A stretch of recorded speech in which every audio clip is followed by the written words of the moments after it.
Short-term memory is a temporary storage system that holds a small amount of information for a brief period, typically around 15 to 30 seconds.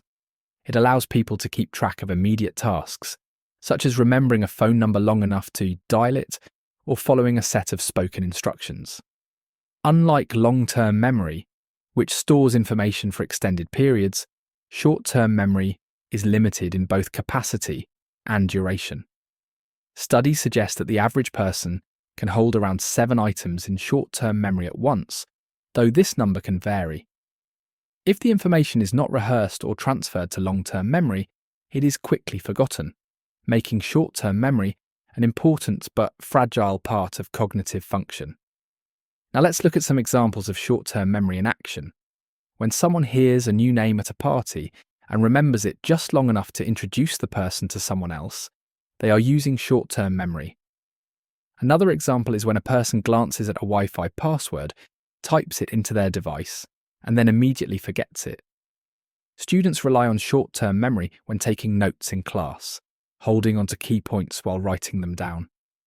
Similarly, when following multi-step directions, such as turn left at the next light, then take the second right.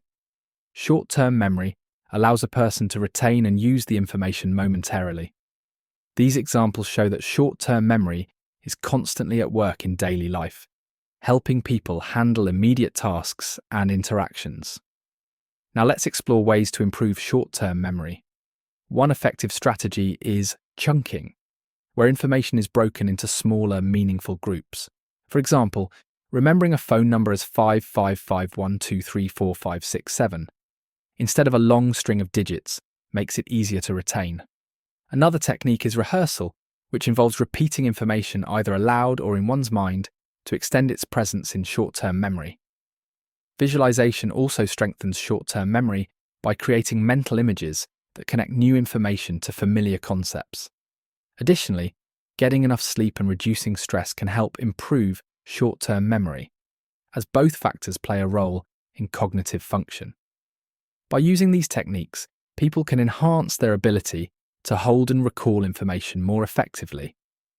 Now let's compare short-term memory to working memory. While short-term memory simply holds information for a brief time, working memory actively processes and manipulates that information. For example, short-term memory might allow a person to remember a list of numbers for a few seconds, while working memory enables them to add or rearrange those numbers in their head.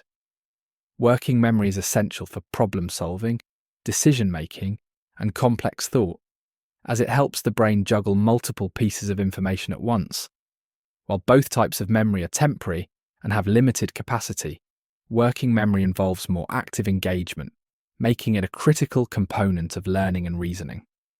Understanding the difference between these two types of memory helps explain why some tasks require not just remembering, but also thinking and organizing information in real time.